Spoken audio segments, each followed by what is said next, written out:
C'est un bon début, puisque ça fait maintenant 20 ans que nous réclamons la suppression du droit du sol. Il y a une question migratoire, mais qui me paraît être abordée de la façon la plus démagogique qui soit, et probablement la plus inefficace.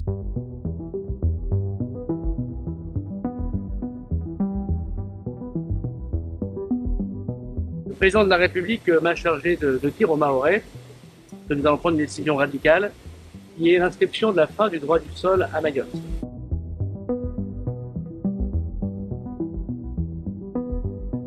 Oui, c'est une bonne décision.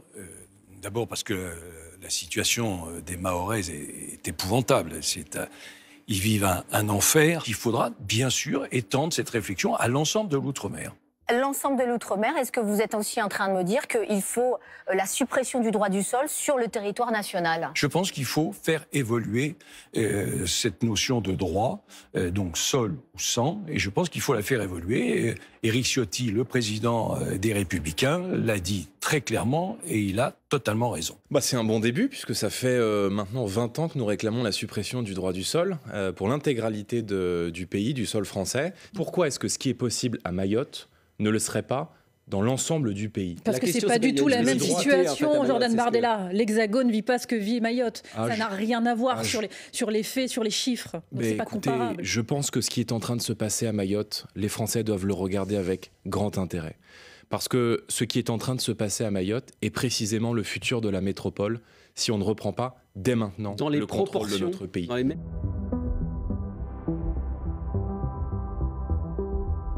Le droit du sol est déjà plus dur à Mayotte que dans le reste du territoire français et que ça n'a pas produit les effets escomptés.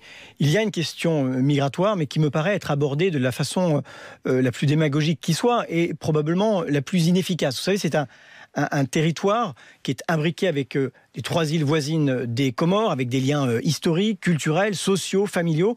C'est un territoire dans lequel la dépense par habitant est inférieure à ce qu'elle est ailleurs en France et en particulier dans l'Hexagone. 60% de la population a moins de 30 ans. Il y a des enjeux qui sont des enjeux sociaux considérables. Il y a un collectif citoyen qui a été mis en place. Il a dressé une liste de revendications et la proposition de M. Darmanin ne figure pas dans la liste des revendications qui ont été dressées par ce collectif. Et il y a des demandes d'investissement massives pour faire en sorte que, par exemple, les services publics à Mayotte soient à l'image et à la hauteur de ce qu'on attend de la République française.